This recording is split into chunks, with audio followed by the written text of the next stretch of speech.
Selamat siang netizen, selamat siang kepada seluruh saudara-saudara tercinta di tanah air yang sudah setia menonton Quotient TV ya.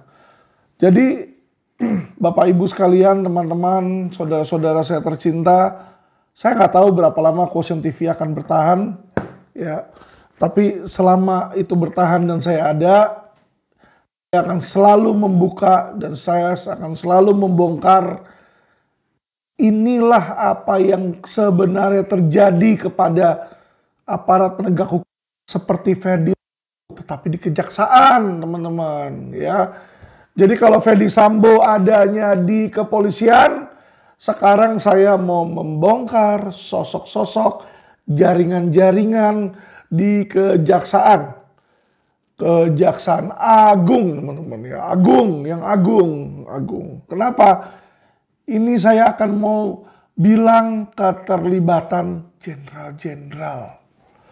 Jenderal bintang 1, bintang 2, bintang 3, ya bintang kejora nih. Bintang-bintang terlibat lokasinya di video ini ya. Jadi bantu share video ini biar seluruh masyarakat Indonesia tahu ya, tahu jerohannya kejaksaan itu kayak gimana. Supaya mereka Kejaksaan Agung tuh nggak mau ini dibongkar, nggak mau ya. Saya tuh sudah dibungkam sebelumnya untuk tidak berbicara lah, ono lah, inilah. Tapi teman-teman ya, karena saya sudah janji untuk membuka, saya akan buka. Ya, saya juga sudah, kalau teman-teman lihat, saya sudah dikriminalisasi lagi, nambah lagi yang baru ya.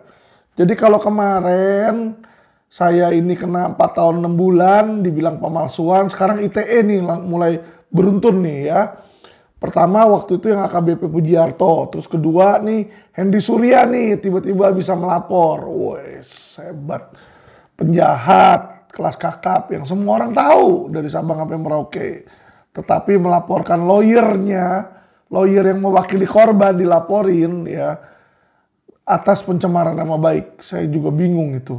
Bagaimana kok penjahat kelas kakap masih punya nama baik nih ya. Tapi inilah dagelan, makanya teman-teman, ini dagelan. Kenapa? Laporan polisi itu menurut saya hanya didesain untuk dengan satu tujuan saja, membungkam Alvin Lim. Agar supaya apa? Quotient TV ini tidak ada.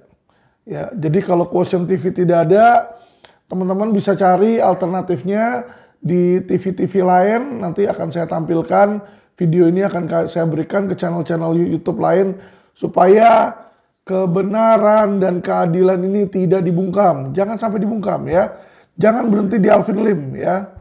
Jadi saya minta kepada teman-teman, pada rekan-rekan advokat yang lain, ayolah ada keberanian. Jangan cuma Alvin Lim aja.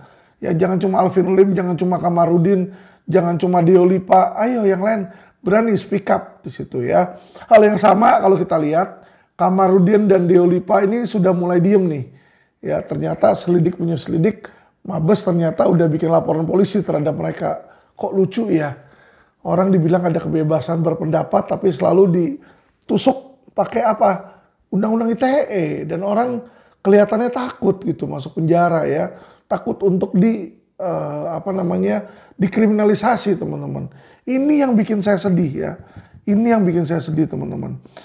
Tadi siang saya baru ketemu dengan saudara saya, teman saya, sahabat saya ya, yang walaupun agamanya lain, sukunya lain, beliau adalah orang Bali, yaitu saudara Jering. Tadi saya ketemu di Hotel Hilton. Saya bilang, "Bang, mantap abang. Vokal sebelum-sebelumnya. Ayo bang kita podcast bareng." Jawaban beliau, "Aduh, saya belum bisa bro. Di situ bro, saya lagi masih bebas bersyarat." Waduh, saya juga nggak enak nih sama istri nih, udah janji nih. Wah ya udah deh ya. Jadi saya tahu beliau itu orang yang berani speak up his mind ya. Tapi kelihatan nih kalau oknum-oknum ya pemerintah ini menggunakan hukum ini untuk menjerat, kasihan juga ya orang-orang atau pihak-pihak tertentu itu harus dibungkam seperti itu. Dan ternyata sahabat saya Jering bukan satu-satunya, teman-teman ya. Jadi Om Lius juga sama. Saya tanya, Lius nggak ngomong vokal? Aduh, masih ada laporan polisi satu ya tentang makar. Belum di SP3 Bro Alvin katanya. Dan saya lihat juga berita ya, akan ada demo di situ di bulan September ini.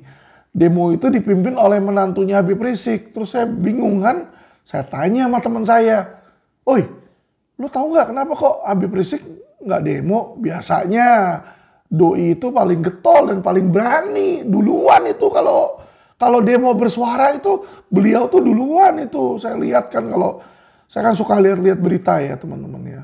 Ternyata dibilang, oh masih pembebasan bersyarat, masih dalam parol istilahnya. Waduh, ternyata ya. Jadi banyak orang itu dibungkam ya, termasuk teman saya kemarin Ahmad Dhani yang saya ketemu minggu lalu pun sama nih, baru keluar kelihatannya ya masih ada laporan polisi yang menjerat sehingga membuat mereka, membuat nyali mereka, membuat keinginan mereka, membuat hati mereka yang seharusnya berbicara jadi diam teman-teman. Sebenarnya yang rugi di sini adalah masyarakat. Ya, kalau boleh saya bilang, yang paling dirugikan adalah masyarakat. Kenapa? Karena masyarakat tidak bisa mendapatkan informasi yang keseluruhan di situ. Ya, yang mereka dapat ini hanyalah pencitraan-pencitraan aja, teman-teman. Oke, lanjut kita ke video Ferdy Sambo versi Kejaksaan Agung. Wah, Ferdy Sambo versi Kejaksaan Agung. Jadi gini teman-teman ya, kalau di video sebelumnya serial 1, serial 2 saya bicara tentang serial tentang Kejaksaan Agung Sarang Mafia. Jadi kalau yang pertama itu kemarin saya beritahukan bagaimana ada oknum jaksa Jakarta Selatan, jaksa DKI sih itu sebenarnya dia kerjanya di Kejati itu. Nah yang kedua saya kemarin itu bongkar rekaman Jampidum ya, rekaman oknum Jampidum. Oknum Jampidum yaitu Dir, Tipit, Kamnek dan tindak pidana umum lainnya. Yaitu apa yang mau saya bongkar teman-teman, simple. Hari ini saya mau bongkar tentang Ferdy Sambo versi Kejaksaan Agung. Di mana teman-teman mau tahu? Jadi ini dari orang-orang yang berperkara, diduitin di situ ya. Nah, modus mereka adalah yang pertama adalah untuk penangguhan penahanan. Jadi mereka ini sudah menerima 500 juta untuk penangguhan penahanan. Jadi kalau Jampidum teman-teman ya, jenderal-jenderal Jampidum, Jamwas itu tidak main sendiri. Itu selalu ada kaki tangannya. Ya, mereka pintar nih. Mereka pintar ya. Oknum-oknum ini selalu ada kaki tangannya teman-teman. Nah, saya mau ceritakan tentang yang spesifik kasus ini nih. Biar teman-teman jelas ya. Nanti teman-teman akan lihat bagaimana nama-nama tersebut disebutkan di dalam rekaman. Ya. Jadi waktu itu Jamwasnya Amirianto. Nama Amirianto disebut dalam rekaman teman-teman ya. Dan juga informasinya ada keterlibatan sampai Jaksa Agung ini teman-teman ya. Jadi ini ada sebuah kasus di mana kasus ini melibatkan kopi kapal api. Ya, jadi ada anaknya kopi kapal api namanya Chris Stephen Margonoto. Chris Stephen ini taruh uang 20-an miliar untuk nanam modal di tambang ya, tambang di Morowali di Sulawesi. Nah mereka bikin ada sengketa nih, ada sengketa. Jadi kalau saya lihat sebenarnya klien saya ini yang bernama Christian Halim ini nggak ada niat untuk mencuri atau menipu atau mencurangi ya. Tapi memang si Chris Stephen ini lulusan luar negeri, orangnya gak polos sih kalau saya lihat ya. Dia ini seharusnya kan yang namanya mau kasih duit itu harusnya diminta dulu, dikasih lihat dulu dong. Mana perinciannya? Nanti mau bikin apa ini? Bagaimana? Dibikin dulu harusnya perjanjian hitam di atas putih. Ini kagak ada perjanjian hitam di atas putih. Ya udah pokoknya bangun ya. Ya, yang namanya orang bangun ya dia punya pemikiran sendiri, si developer, si Chris Stefan punya pemikiran sendiri yang ternyata nggak matching di sini ya. Jadi pokok permasalahan. Tapi terlepas dari materi, kita nggak mau bahas materi teman-teman. Siapa benar, siapa salah. Kita nggak usah bahas itu. Karena kenapa? Yang kita mau bahas di sini adalah oknum kejaksaan dan prakteknya ya. Jadi apa? Alvin tidak mau dibilang menciptakan hoax, memberitakan berita bohong, mencemarkan, tidak ada ya. Kita ini hanya mau supaya masyarakat belajar dari real story, dari real case, kasus asli ya, yang saya tangani sendiri teman-teman ya, yang saya tangani. Jadi gini teman-teman, singkat cerita, Christian Halim ini ditangkap di Polda Jawa Timur dan memberikan kuasa ke Alvin Lim, ke LQ ya. Berikan kuasa nih di sini. Nah, kita lakukan secara hukumnya ya. Jadi kalau LQ ini terkenal, kami ini strategi kami baik dalam pembelaan teman-teman ya, maupun dalam memberikan counter berita. Nah, desak punya desak, lihat punya lihat, ternyata kusuk keluarga dari Christian Halim juga menghubungi atau komunikasi dengan lawyer lain teman-teman ya. Saya informasikan aja. Jadi lawyer tersebut bernama Natalia Rusli ya. Jadi dia hubungi nih, ketemuan dengan Natalia Rusli di situ. Bicara dengan Natalia Rusli dan ternyata teman-teman terjadilah penyerahan uang ya. Jadi ini kalau teman-teman lihat nanti videonya ini, biar video ini nanti dimasukin di dalam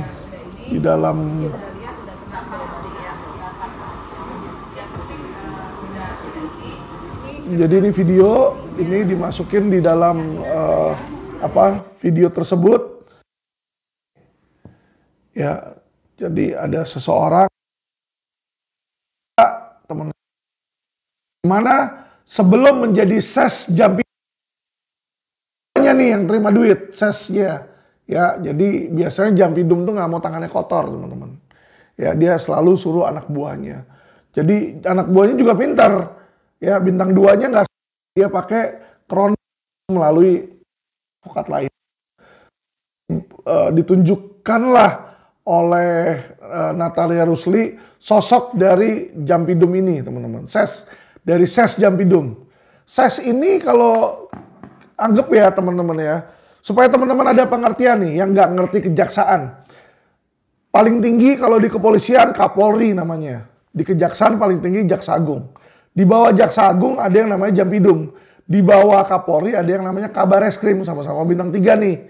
Ya, kalau Jampidum punya wakil bintang 2 namanya ses Jampidum.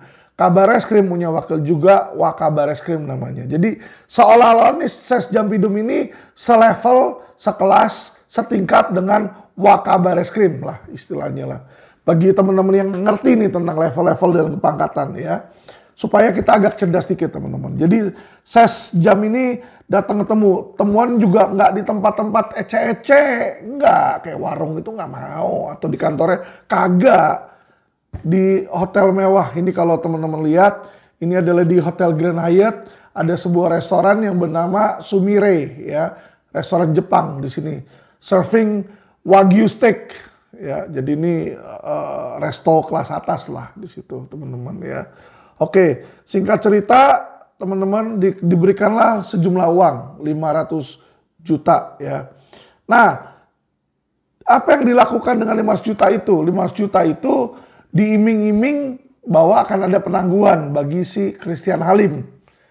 Ya, oke, Christian mamanya ketika tahu, anak saya mau lepas 500 juta, ya udahlah, akhirnya dibayarlah itu 500 juta kepada Natalia Rusli, teman-teman ya.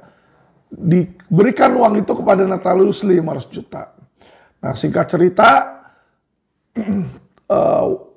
hari yang ditentukan tiba yaitu tahap 2 di mana seharusnya anaknya lepas di kejaksaan. Ternyata anaknya nggak lepas di kejaksaan di situ ya. Jadi teman-teman, oknum-oknum juga bisa meleset ya. Tujuannya apa? Mau meres lebih banyak duit mungkin ya di situ ya. Kita nggak tahu nih teman-teman ya. Nah, selidik demi selidik ternyata ada WA menyusul. Nah, ini WA-nya ya bisa dibaca sendiri WA tersebut. Saya tayangkan nih di screen biar teman-teman bisa lihat nih, dibaca di situ. Di screen ini dibilang, "Ci, udah kontak nggak bisa. Kalau oke pegangin 100 lembar." Ini maksudnya 100 lembar uang $1.000, teman-teman. Jadi kalau $1.000 itu, $1 itu 10 juta. Ya, kalau $1.000 Singapura, jadi $1 Singapura. $1 Singapura itu kan 10.000. Nah, ini $1.000 Singapura. Jadi $1.000 Singapura diminta 100 lembar. Jadi dia minta nih 1 miliar lebih nih di situ.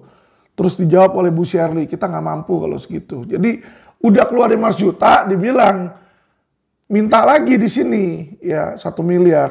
Dan di sini Natalia Rusli juga menyebut-nyebut Jaksa Agung nih disebut. Jadi dibilang agak sulit, kenapa? Karena lawannya ini Jaksa Agung katanya. Jadi dia harus ngasih uang lebih banyak untuk nyogok ke atas gitu ya. Jadi penyampaiannya dibilang seperti itu.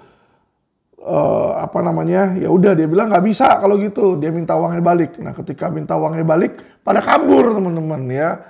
Jadi Natalia Rusli juga kabur, sesnya juga dikejar-kejar sama si Ibu Shirley ini juga menghindar teman-teman. Sampai akhirnya Bu Shirley nangis-nangis minta tolong sama saya untuk diproses. Akhirnya saya proses, saya bikin laporan polisi dan saya viralin di situ teman-teman ya. Saya bikin laporan polisi, saya viralin. Nah, awalnya Ses Jampidum dan teman-temannya nggak mau ngaku. Jadi mereka nggak mau ngaku bahwa mereka terima uang itu dari Natalia Rusli. Ya. Nah, tapi ini ada video, ada rekaman suara. Nih, teman-teman dengar ya. Jadi rekaman suara ini 5 menit 29 detik ini didengarkan. 5 menit 29 detik. Iya, pagi Bang. Iya. Iya. Aduh, ini saya punya Iya. Iya. supir. Belum ada. Pagi-pagi dia bukan demam katanya.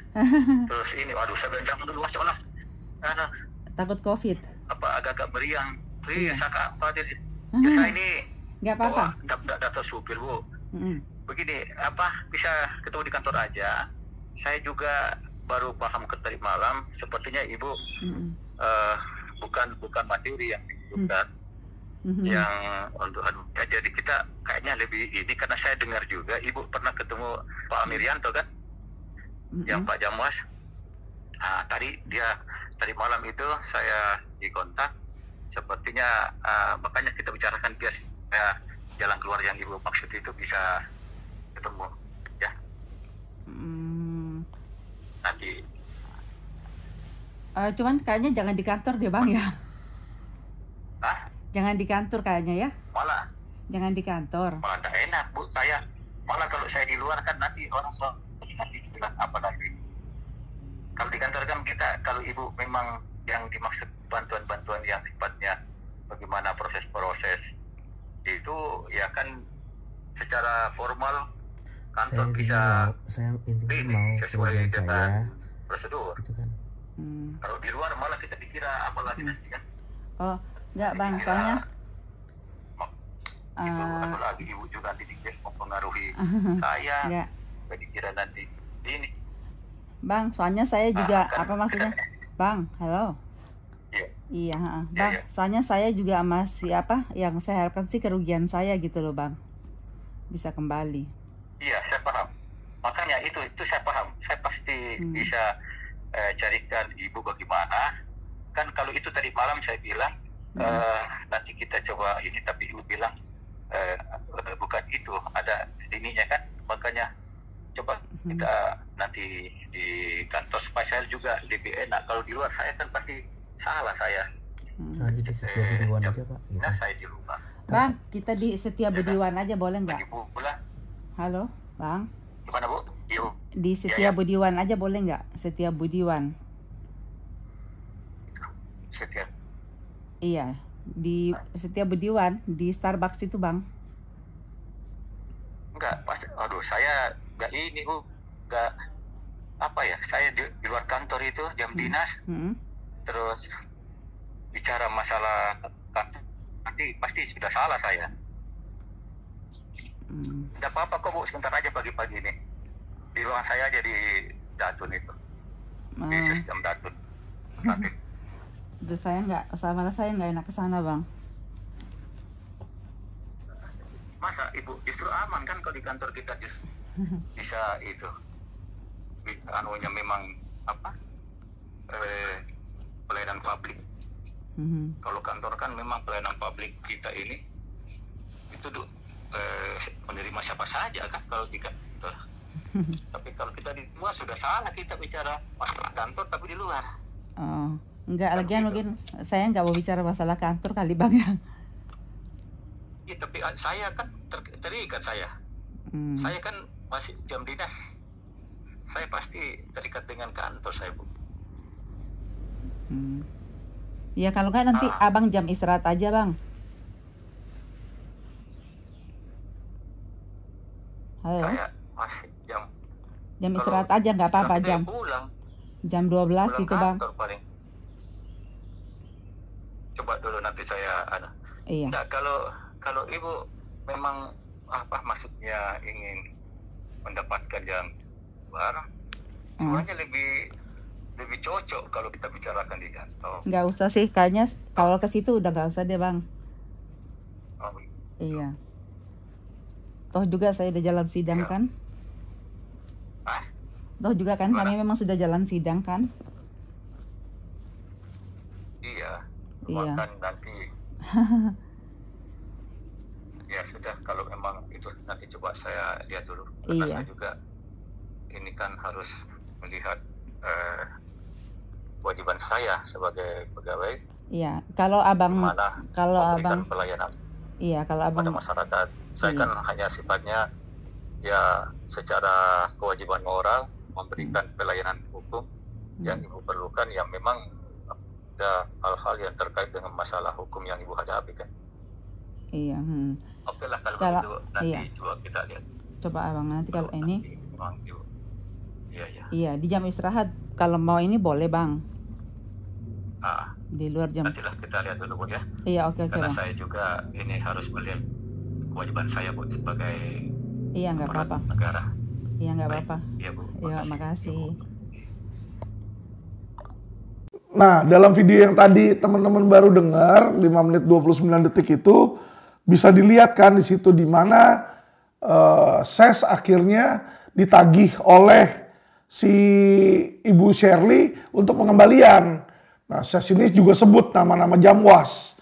Amirianto, tadi dia sebut nama Amirianto. Amirianto itu adalah Jamwas, teman-teman. Ya, Jamwas itu bintang 3. Kalau di kepolisian setara dengan Irwasum. Jadi ini udah bintang-bintangnya semua nih yang ngurus nih. Gila ini duitnya ya. Jadi yang saya tahu nih 500 miliar nih, nggak tahu kalau mereka di luaran ada ngasih lagi ya. Nah, akhirnya kalau dia ada kasih ke Jamwas, dia tarik lagi nih. Intinya si SES ini mengembalikan total 500 miliar, teman-teman ya. Terus diadakanlah perdamaian ya. Jadi ya teman-teman simpulkan sendiri ya. Simpulkan sendiri. Intinya kalau dari pengakuan dari si oknum kejaksaannya, mereka nggak mau ngaku lah terima suap ya. Sama kayak Fedy Sambo juga nggak mau ngaku ngebunuh si Brigadir J ya, tapi Joshua-nya mati di situ. Sama ini uangnya hilang, akhirnya si SES nggak mau ngaku ngambil, tapi dia mengembalikan nih 500 juta ya. Jadi ini buktinya teman-teman, ini gambarnya. Ini saya tayangkan di layar, teman-teman lihat, ini uangnya nih 500 juta yang diberikan oleh SES. Jadi SES mengembalikan uang ini ke Ibu Shirley ya. Jadi ini bisa dilihat uangnya dikembalikan 500 juta dan dibikinlah di sini teman-teman surat perdamaian. Surat perdamaian bahwa sudah selesai semuanya ya. Di sini. Ini ada tanda tangannya juga di atas materai antara SES sama Ibu Shirley Kuganda. Jadi teman-teman, bukan hoax, bukan fitnah, ini kejadian nyata. kejadian nyata teman-teman lihat di mana pertemuan itu ada, di mana ini melibatkan jenderal-jenderal bintang. Teman-teman, ini hanya salah satu transaksi dari sekian banyak transaksi yang beredar. Yang kita ada buktinya satu nih. Ya, satu di sini nih. Nanti ada lagi yang lain teman-teman. Ini kan yang melibatkan jenderal, bintang 2, bintang 3 kan teman-teman. Nanti saya ada lagi teman-teman yang melibatkan Kejari, teman-teman ya, Kajari, kepala kejaksaan. Ada yang melibatkan Kasipidum juga teman-teman ya. Juga nggak kalah seksi di situ. Jadi tidak heran dong kalau saya ada buktinya seperti ini, bukti penerimaan, bukti ketika dia membuai suruh orangnya masukin duit, itu ada, ya kan? Nah, kalau bukti ada, apakah bisa dibilang perkataan saya ini hoax, teman-teman? Ya. Dan ini teman-teman bisa lihat sendiri nih, ya kan? Sudah saya laporkan Jamwas dan karena viral, ya akhirnya ses ini dicopot teman-teman. Ya. Jadi ini udah pernah saya laporkan. Jadi ini berita real. Sudah disidang sama mereka dan sudah terbukti. Sudah terbukti ya. Tapi nama Jamwas disebut-sebut Amirianto, nama Jamwasnya disebut-sebut. Tapi yang nyidangin Jamwas juga. Ya kan lucu ya gitu ya. Lucu ya, lucu teman-teman ya. Inilah wajah Kejaksaan Republik Indonesia ya. Jadi kalau saya skeptik, kalau saya selalu bicarakan oknum di situ dan kalau saya ragu dengan komitmen atau video-video dari Jaksa Agung, tolong jangan heran. Karena kenapa? Jaksa Agung itu kan kalau ngomong kan enak ya kan, ngomong kan nggak pakai otak. Kenapa? Ngomong nggak pakai otak ya asal nyerocos. Hukum akan tajam ke atas di situ. Sama 11-12 sama Kapolri, kurang lebih Kapolri juga begitu kan. Di depan fit and proper DPR dia bilang kan, hukum itu tajam ke atas katanya. Ya. Tapi gimana ya, Angelina Sondak aja di dalam penjara bawa anak. Ya, siapa lagi tuh kemarin yang artis tuh di dalam penjara bawa anak tuh yang belum lama meninggal, Vanessa Angel ya. Ya kan, ditahan juga ya. Tapi Putri Cendrawasih ya, Putri siapa sih? Itu istrinya Sambo itu ya hebat sekali ya, nggak ditahan ya. 340 loh pasalnya. 340 tuh ancaman hukuman mati ya, udah yang paling berat tapi nggak ditahan. Jadi ya udahlah, kalau nanti saya maki-maki, ntar ada yang teriak lagi deh. Kalau kemarin Sisno penasehat ahli Kapolri teriak-teriak, besok yang lain teriak-teriak. Alvin kok caci maki sih? Udahlah, kita nggak usah caci maki ya teman-teman ya. Karena kenapa? Karena kan ya kita tahu sendiri lah gitu. Kalau secara teori mereka bilang tidak anti kritik, baik kepolisian maupun kejaksaan itu nggak anti kritik teman-teman. Secara teori, prakteknya jangan coba-coba teman-teman. Kalau nggak mereka yang senggol, ya kan dia suruh nanti penjahat yang nendang kita, ya. Jadi sulit kita berbicara tentang atau menjadi orang baik di Republik ini, teman-teman, itu sulit, ya. Jadi nggak heran saya miris melihat berita-berita kemarin, teman-teman, ya. Kondisinya turun ke 4, terus jalannya cuma 2 tahun lepas, cepet banget di situ, ya. Emang jadi koruptor ini kelihatannya enak ya gitu loh. Udah hukuman ringan dapat diskon lagi kata Mata Najwa itu ya. Jadi saya melihat negara ini teman-teman, jujur saya miris. Saya sudah bicara teriak-teriak ya, Polri sarang mafia, jaksa sarang mafia, tapi tidak membantu. Kenapa nggak membantu ya? Mereka nggak bakal insaf teman-teman. Ya, mereka nggak bakal insaf. Yang ada mereka makin lama ini makin menggila. Hal yang sama pun terjadi dengan kejaksaan. Ya. Nanti teman-teman lihat tanggal 22 ini akan mulai disidangkan Henry Surya. Ya. divonis berapa nanti, end up-nya berapa, end up-nya bagaimana, kita mau lihat ya. Apakah ini jadi dagelan? Karena kenapa? Mengingat bahwa jaksa yang turun itu juga sama, jaksa Syahnan, yang namanya Syahnan ini ya. Jadi Syahnan ini kalau nggak salah nih dari Kejagung juga kemarin itu dia. Jadi ketika saya sama Jampidum sama Dir TPUL itu si Syahnan ini ada teman-teman ya. Dan rekaman suara Syahnan itu juga ada di dalam rekaman itu. Dia jadi tangan kanannya si siapa namanya, tangan kanannya Jampidum ya yang mewakili. Jadi nggak heran teman-teman kalau ada dugaan jaksa-jaksa koruptif. Ya. Kalau sekeras Christian Halim aja bisa diperas 500 juta untuk penangguhan dan dimintain lagi 2 miliar, 1 miliar untuk P21 untuk tuntutan sama 1 miliar lagi untuk pasal, buang pasal. Jadi total tuh dia dimintain lagi 2 miliar di luar yang 500 itu. Untung aja saya yang bantuin itu sehingga 500 jutanya bisa dapat balik. Kalau lawyer lain mungkin gak akan berani teriak-teriak dan uang itu gak akan balik, gak akan kembali ya. Jadi teman-teman harus berhati-hati, banyak di luar oknum-oknum kejaksaan yang tukang nipu. Ya, banyak oknum kejaksaan yang kerjanya menyengsarakan masyarakat. Jadi kalau Jaksa Agung bilang mencerminkan, menggambarkan indahnya kejaksaan, bagaimana kejaksaan melakukan restoratif justice, no. Itu hanya untuk kasus yang ada duitnya. Restoratif justice. Restoratif justice itu kasus-kasus ya nyolong tempe, nyolong pisang lah. Bisa lah restoratif justice. Tapi kalau kasus yang kelas berat, cian dulu. Duit dulu bicara. Mau apa? Penangguhan, mau buang pasal, mau tuntutan rendah, ya duit dulu. Ya. Nanti kita lihat ya. Kemarin Syahnan kan kalau Alvin Lim 263 tuntut maksimal 6 tahun. Saya mau lihat teman-teman nanti ya ketika Hendy Surya ini dituntut maksimal nggak 20 tahun. Saya mau lihat nih ya kan. Kalau saya sih agak skeptikal ya melihat kayak begini. Karena kenapa? Kejaksaan itu masih dan tetap sarang mafia. Jadi netizen, saudara-saudara satu tanah air yang saya cintai ya kan.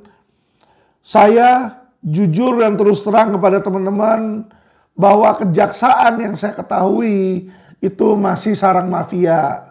Dari level bawah, jaksa di bawah sampai jaksa yang tinggi itu banyak sekali oknum kejaksaan. Banyak ya, dimana tuh kerjanya itu minta sogokan ya, memeras, mengkriminalisasi. Jadi kamu benar sekalipun nggak kasih duit, tamat riwayatmu. Situ. Tapi kalau kamu salah, kasih duit masih bisa lepas, masih bisa onslah. Ya. Jadi mereka ini kadang satu paket teman-teman, ya, antara jaksa, hakim sama polisi dan juga kalau dalam kasus ini ya kayak contoh tadi yang Christian Halim satu paket sama pengacaranya. Ya, jadi ada oknum pengacara nih. Jadi harus hati-hati juga teman-teman sama oknum pengacara ya. Apalagi oknum pengacara bodong kayak begini ya. Jadi kita harus sangat berhati-hati. Apalagi yang kerjanya cuma minta uang untuk sogokan. Itu harus hati-hati teman-teman. Karena kenapa?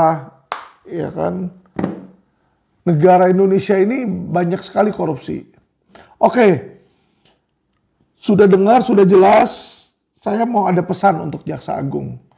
Jaksa Agung, ya, tolong berhentilah pencitraan. Stop pencitraan. Ya, anak buah Anda aja bintang 3, bintang 2 masih ada yang brengsek. Masih ada yang brengsek. Nggak percaya, panggil saya. Bukti-bukti ini saya bisa kasih. Ya, kalau Anda kan tidak tahu. Ya, ketika ini disidangkan, yang dikenain cuma satu orang doang. Ses Jampidum doang. Tapi saya yakin yang terima itu bukan cuma Ses doang. Kenapa saya bisa bilang seperti itu? Saya ketemu Sesnya udah beberapa kali, bukan cuma sekali. Dia juga ada setoran sama kayak di kepolisian. Jadi uang itu mereka nggak makan sendiri, ya. Uang itu mereka nggak makan sendiri.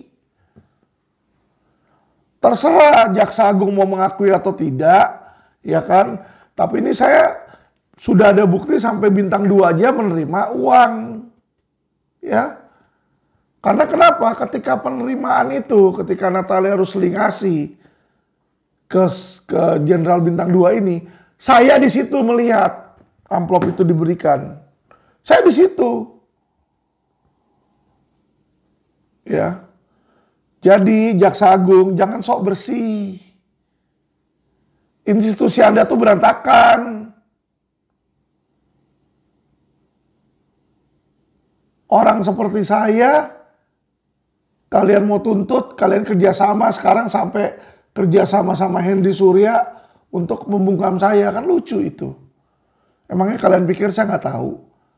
Jaksa yang sama sidangin saya, sekarang jaksa yang sama nyidangin Hendy Surya. Lucu sekali itu. Jadi Jaksa Agung kalau kamu memang mau bersih, ya kan, berani periksa itu Jampidum, Jamwas diperiksa, Amirianto periksa di situ. Karena nama Amirianto ini disebut-sebut oleh Ses Jampidum. Ya, Amirianto ini disebut bertemu juga dengan Shirley. Dan biasanya kalau ketemu, ya kan, kemungkinan diberikan. Diberikan apa? Duit, kemungkinan ada itu. Harus diperiksa dulu itu. Jadi jangan yang diperiksa itu cuma si Ses Jampidumnya doang. Ya, inilah kebiasaan. Biasanya periksa ke bawah, nggak berani periksa ke atas.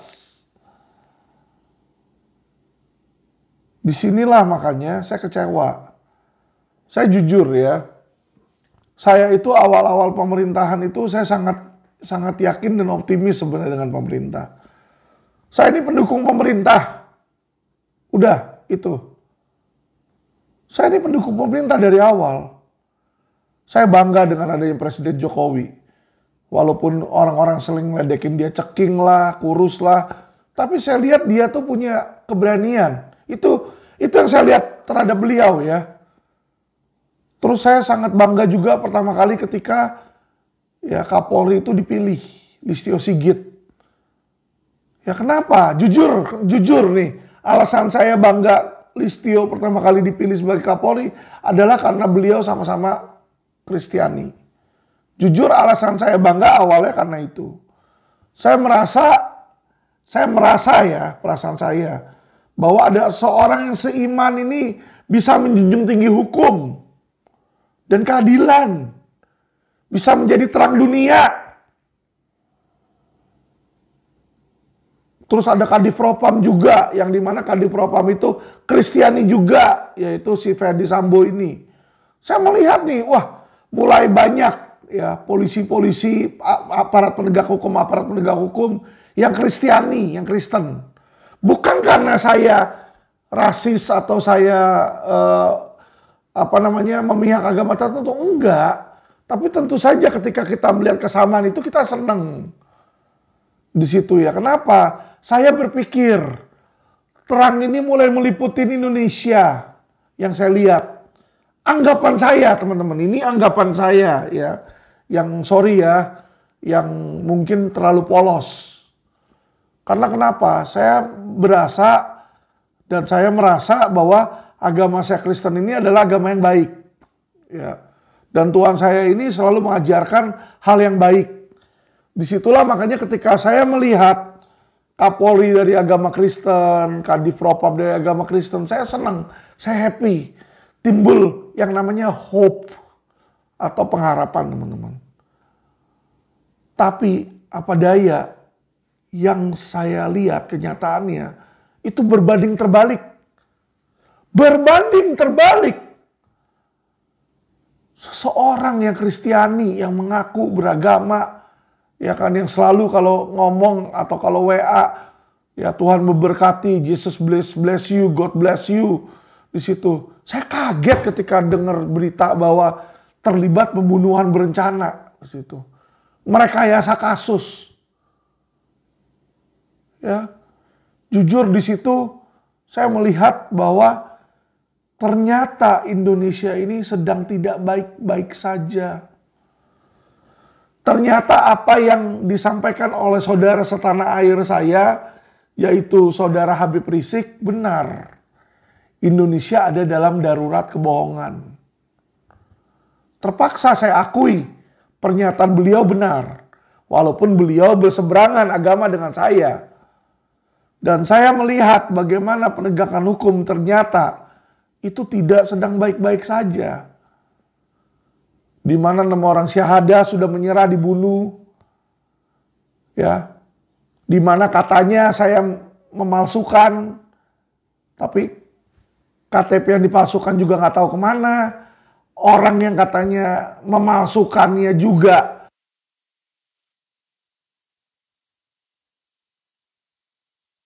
pelaku utama melakukan pemalsuan.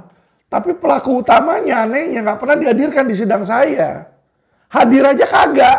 Dihadirkan aja sama jaksa kagak mau. Karena kenapa? Jaksa tahu kalau dia dihadirkan, dia akan bilang saya nggak pernah melakukan hal tersebut. Disinilah teman-teman, saya melihat bahwa hukum itu di Indonesia ini dagelan. Jadi selalu ya di mana Kapolri, Jaksa Agung, Presiden selalu ngomong hukum adalah panglima. Setiap warga negara harus taat hukum. Oke, warga negaranya taat hukum. Tapi bagaimana dengan aparat penegak hukumnya? Apakah aparat penegak hukumnya harus juga percaya hukum? Apakah aparat penegak hukumnya juga harus taat hukum ini? Kok saya bingung gitu loh. Hanya warga negara yang selalu disenderin ke tembok. Bagaimana ini pertanggungjawabannya? Ya, jadi ketika polisi, ketika Jaksa Agung, ketika Kapolri bicara hukum adalah panglima, hukum adalah panglima. Tidak, Pak. Uang adalah panglima. Uang adalah panglima. Karena kenapa? Jenderal bintang 2 kejaksaan aja maunya duit ini. Maunya ini duit. Kagak ada hukum-hukuman yang ada duit, Cen. Nih duit, penyerahan duit tuh. Ya. Ini yang terjadi. Bukti ada, saksi ada, penerimaan ada, surat juga ada ketika uang ini dikembalikan. Ya, teman-teman. Jadi teman-teman warga negara setanah air, ini saya berikan sebuah bukti valid, undeniable, ya, di mana Kejaksaan Agung Republik Indonesia ya terlibat dalam gratifikasi 500 juta. Ini yang kita ketahui dan punya buktinya, tapi tidak pernah diproses di kepolisian karena mereka saling melindungi. Ketika saya laporkan ke kepolisian, dihentikan laporannya oleh siapa? Oleh Kasubdit Kamnek, si Rendra. Ya, Rendra itu yang anak buahnya Sambo, itu hentikan. Jadi teman-teman, ya, ketahuilah Jampidum dan Jamwas itu orang-orangnya Sambo. Ya, mereka ini ada hubungannya, ada koneksinya. Selain kebakaran di Kejagung, di sini pun ada benang merahnya, teman-teman. Ya, ada benang merahnya. Di mana laporan polisi yang saya laporkan Kejaksaan Agung untuk diusut di kepolisian dihentikan oleh anak buahnya Sambo. Anak buahnya Fedy Sambo, yaitu oleh Kasubdit Kamnek, si Rendra. Ya, dihentikan, teman-teman. Jadi ini saya sempat laporin ke kepolisian, dihentikan di SP3. Ya. Jadi kalau ngomong sama saya tentang hukum, hukum itu mati. Yang ada uang itu adalah hukum. Uang itu adalah panglima. Ya, baik itu di kepolisian maupun di kejaksaan, oknum-oknum petinggi mereka, oknum-oknum jenderal mereka banyak yang jadi hamba uang. Ya, jadi kayak anjing, dikasih duit, dikasih makan, ya kan, dikasih makan, dikasih duit sama penjahat, nurut. Nurut karena apa? Dikasih duit sama penjahat. Inilah oknum-oknum aparat penegak hukum Indonesia, teman-teman. Kalau Alvin kasar, mencaci maki, nggak heran. Kenapa? Saya ini korban produk oknum. Sudah 2 kali.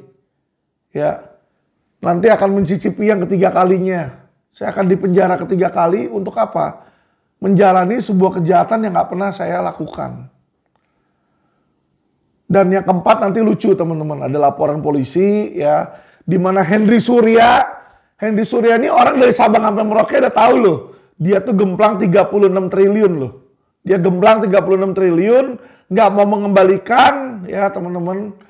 Saya laporin polisi beserta korban-korban lain, ditangkap, dipenjara, ya jadi tersangka, disidangkan, malah dia laporin saya. Katanya Alvin Lim mencemarkan nama baik dia. Nama baik apa yang dimiliki oleh seorang penjahat? Itu pertanyaan saya. Jadi kadang-kadang teman-teman ya, kita jangan masuk ke sesuatu yang terlalu kompleks deh. Ya, lo mau siapa? Mau penasehat Kapolri, mau Jaksa Agung? Ayo sini sama gua. Kita debat bareng. Berani nggak di depan TV? Saya tantang Kapolri, saya tantang Jaksa Agung. Ayo debat sama saya. Kita debat hukum. Saya bawa bukti. Kalian bawa bukti. Saya akan buktikan bahwa uang negara ini. Kalian bisa nggak buktikan kebalikannya? Saya simpel aja kok. Saya paling benci sama orang-orang munafik. Saya paling benci sama orang-orang munafik.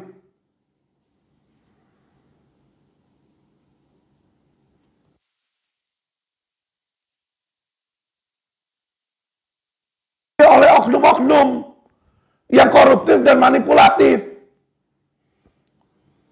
Orang bego aja udah tahu yang namanya penjahat, ya kan, nipu duit masyarakat, itu masyarakat banyak yang mati.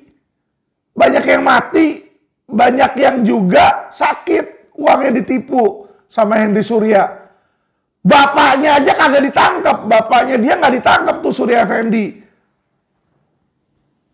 Ya, bapaknya nggak ditangkap Surya Effendi, bininya Surya Effendi juga, bininya Hendy Surya juga nggak ditangkap. Padahal itu uang hasil pencucian uang. Saya pertanyakan, kemana Kapolri? Kemana Kapolri? Katanya hukum tajam ke atas, Pak. Tipe Texas gimana itu di tipe Texas? Katanya hukum tajam ke atas, mau diberesin tuntas. Saya sudah laporkan bapaknya sama bininya, kenapa nggak ditangkap-tangkap, kenapa nggak ditahan-tahan? Malah laporan yang di Surya laporin saya cepet banget tuh, ahli udah diperiksa 3 ahli. Laporan saya belum ada ahli diperiksa. Saya melaporin bapaknya Hendy Surya sama bininya Hendy Surya, belum ada ahli diperiksa, ini udah sekian lama. Yang Henry Surya baru laporin saya langsung, cepet banget ahli-ahli segala udah diperiksa. Kalian polisi kayak begitu sangat memalukan, tau nggak? Kelihatan sekali bagaimana kalian menjadi suruhan, bagaimana oknum-oknum polisi, oknum-oknum jenderal polisi menjadi suruhan dari penjahat kelas kakap. Kalian ini menjadi anjing-anjing peliharaannya, tahu nggak?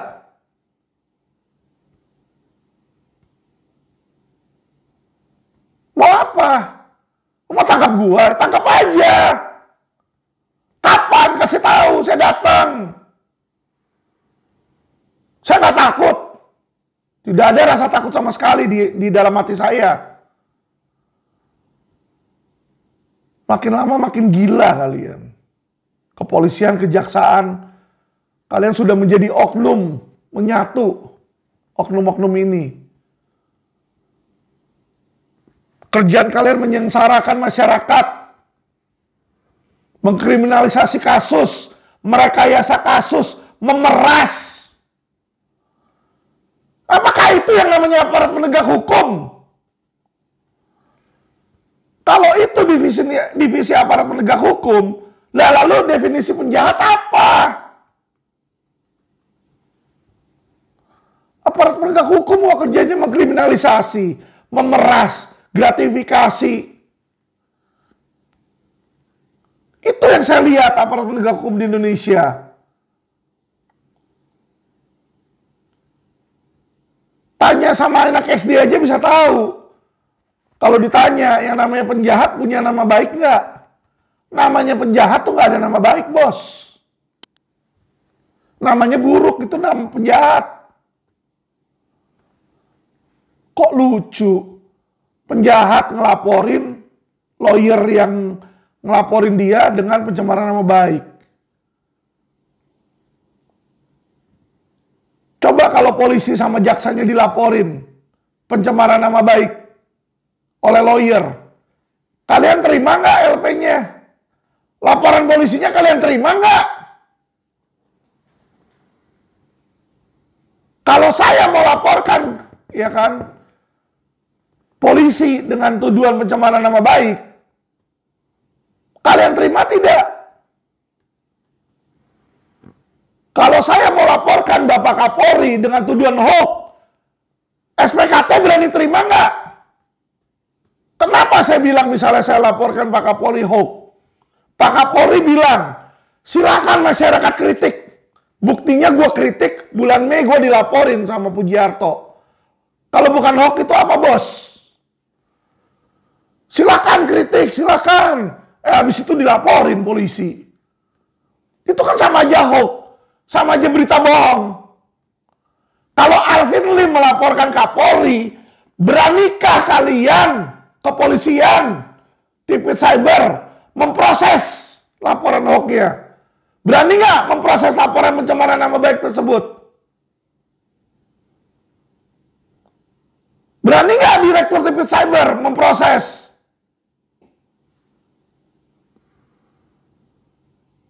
Kalau nggak berani, pantas saya mengatakan kalian tuh oknum Jenderal Banci.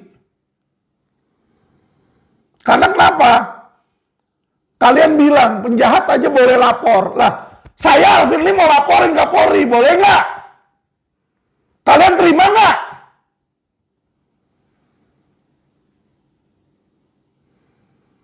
Jangan macam-macam deh. Masyarakat juga ada batas level maksimal dia punya kesabaran. Saya nggak takut sama laporan ITE-nya Hendy Surya. Tetapi dengan seseorang dalam penjara dan jelas-jelas dia penjahat, bisa bilang dia punya nama baik tercemar, dan kalian polisi membantu, sudah menunjukkan di mana letak kalian. Apakah hati kalian ada pada Hendy Surya? Apakah hati kalian ada pada korban Indosuria? Korban itu belasan ribu, kasihan. Mereka banyak yang nggak bisa makan. Ada yang sudah mati. Nggak bisa berbicara lagi. Itulah ada lawyer kayak saya berbicara untuk mereka. Itulah tugas saya sebagai lawyer, untuk speak up. Bukan mau mencemarkan nama baik, tapi melakukan pembelaan. Kalian mengerti tidak hukum? Kerjanya cuma bisa mengkriminalisasi orang. Kalau nggak sependapat, ITE, pencemaran nama baik, melawan penguasa, hoax. Apaan itu?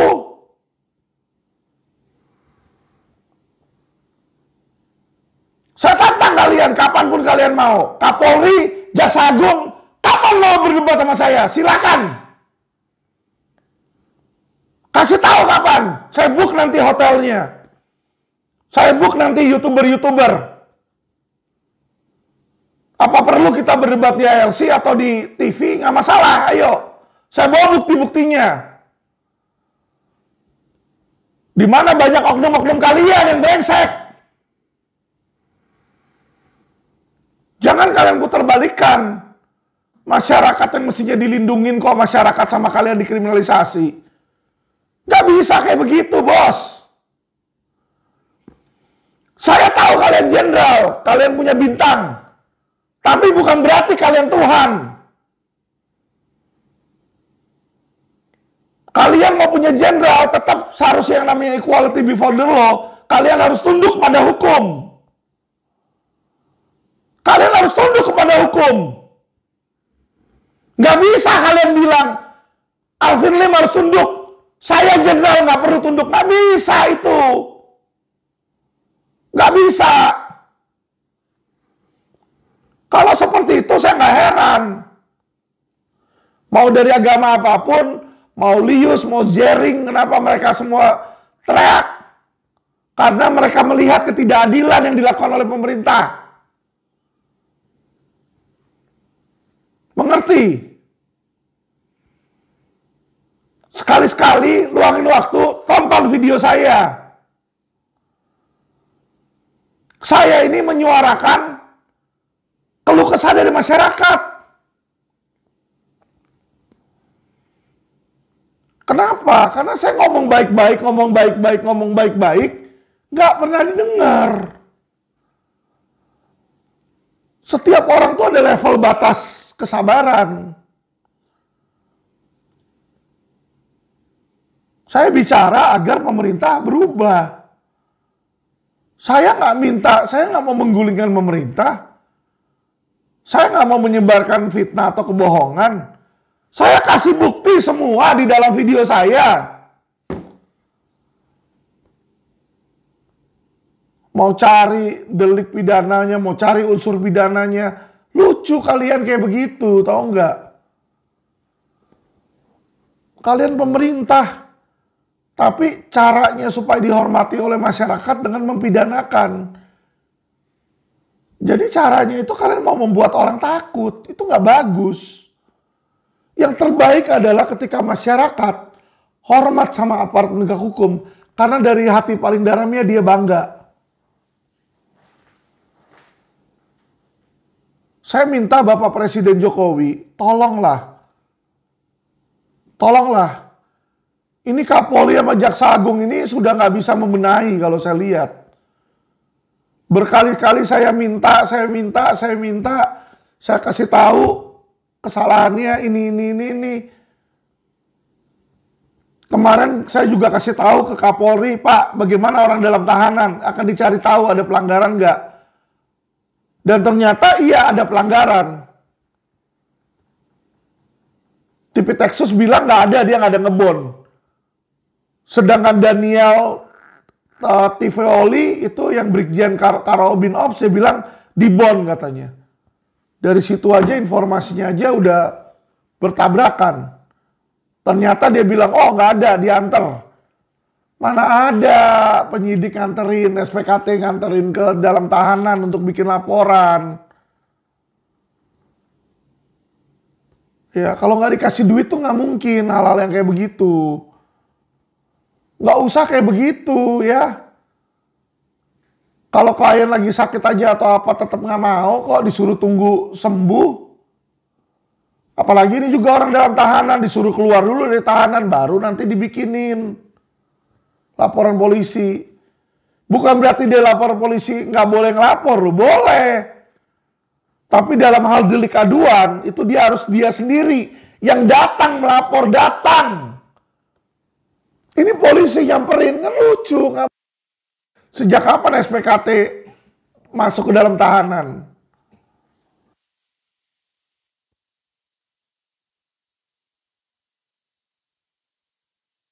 Ya, di mana juga Bapak Kapolri, ya, di mana juga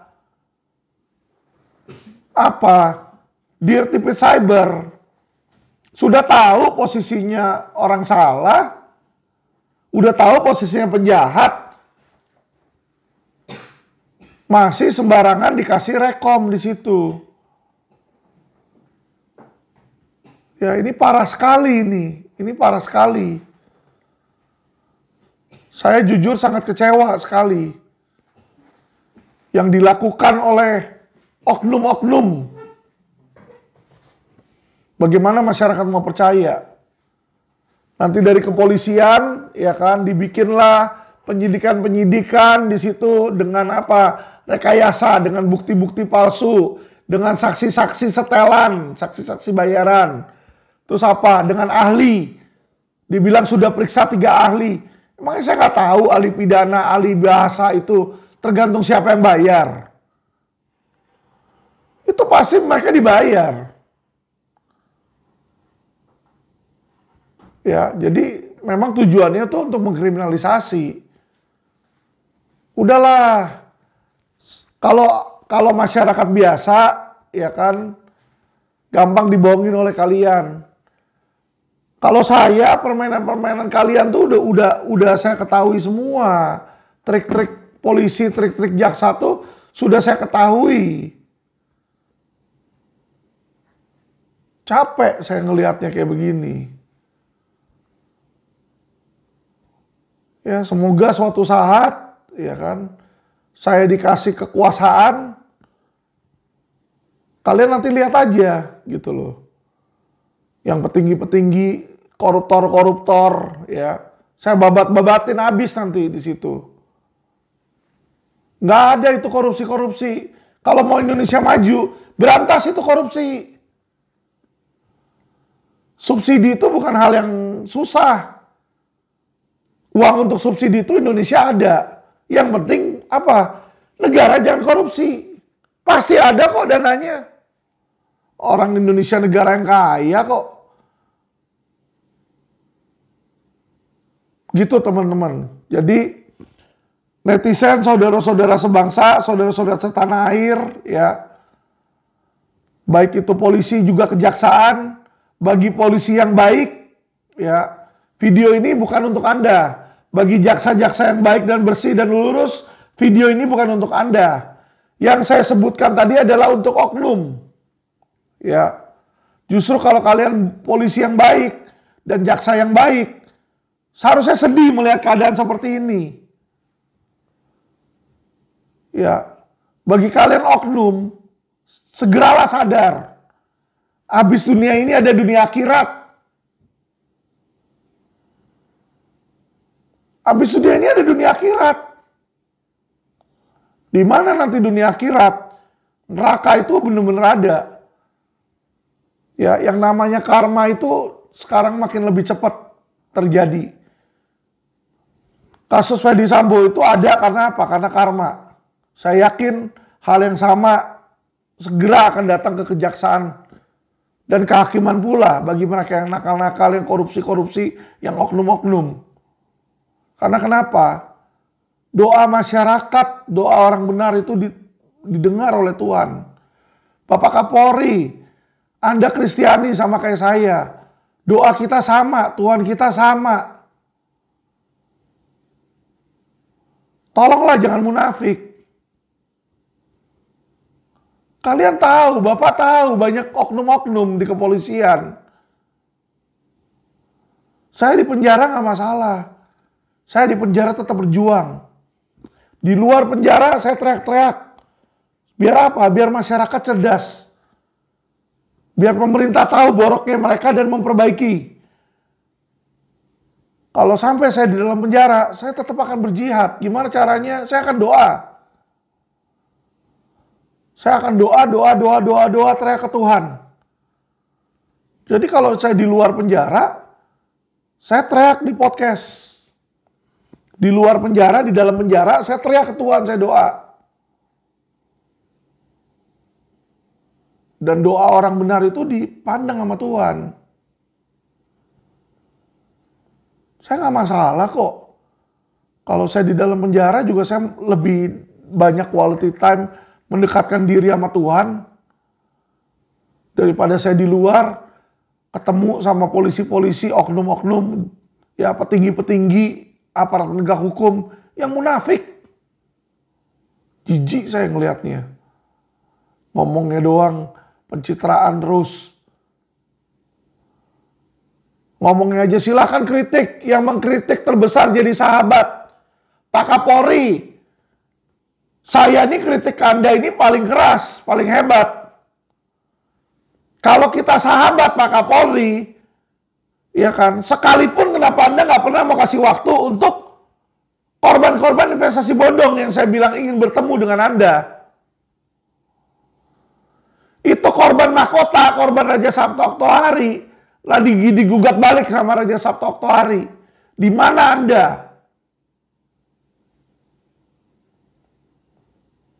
Jadi tolonglah, kalau bilang sahabat-sahabat yang paling kelas kritiknya adalah sahabat. Saya udah WA ke Bapak berkali-kali, Pak, saya minta waktu untuk ketemu, bukan buat sayanya, buat korban-korban masyarakat, Pak. Kalau Anda Kapolri yang baik, daripada buang-buang banyak waktu, ya kan, di Kompas, di media, Kompas TV itu, Rosi atau siapa lagi itu, buat supaya nama pencitraan. Temui Pak, masyarakat Pak, korban investasi bodong Pak, kasihan Pak. Itu dari Medan tuh, Ibu Lii itu, kasihan tuh. Digugat sama Raja Sabta Oktohari. Uangnya miliaran hilang, baru dikasih 100.000 perak. Diancam-ancam. Alwi juga, Bu Vera juga. Banyak Pak. KSPSB mandek tuh.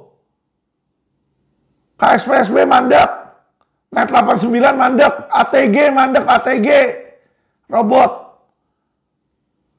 Di mana kalian? Mabes di mana? Dirtipit Texas, Pak Wisnu, kemana Pak Wisnu? Dengar nggak? Punya kuping nggak? Koperasi Sejahtera Bersama mandek, Net 89 tuh Andreas teriak-teriak tuh di luar tuh. Bilang backingannya kuat di Mabes. Sampai sekarang kalian nggak proses-proses. Ya, Kresna tuh, Kresna Life, Kresna Sekuritas. Udah jadi tersangka 3 tahun. Bapak Kapolri juga udah bilang itu investasi bodong. Kenapa sama Wisnu nggak ditahan? Pertanyaan saya. Hah? Itu kejahatan-kejahatan cyber. Banyak itu robot-robot trading. Direktur Tipit Cyber kemana aja? Net 89 dong urusin. ATG dong beresin. Kerjaannya cuma bisa kriminalisasi advokat. Mau jadi apa kalian? Bagaimana Polri bisa dihargai oleh masyarakat kalau cara dan perilakunya kayak begitu? Serah. Kalian mau bilang ngenes kek, apa kek. Saya ini mewakili masyarakat. Terutama masyarakat yang memberikan kuasa kepada saya sebagai lawyer. Yaitu korban-korban investasi bodong. Mereka ini teriak Pak Kapolri. Mereka ini teriak Pak Jaksa Agung. Anda permainkan kasusnya. Masihkah Anda punya hati untuk masyarakat? Kalau nggak punya, mundur aja. Biar digantikan oleh pejabat yang sanggup. Oke teman-teman, saya rasa video saya sudah cukup jelas. Ya, dan sudah cukup ada bukti. Hanya orang-orang yang dungu dan orang-orang yang memang munafik yang mau coba tutup mata melihat bahwa tidak ada apa-apa di Indonesia. Bahwa Indonesia sedang baik-baik saja. Yang ada itu Indonesia sudah tidak baik-baik saja. Itu yang terjadi.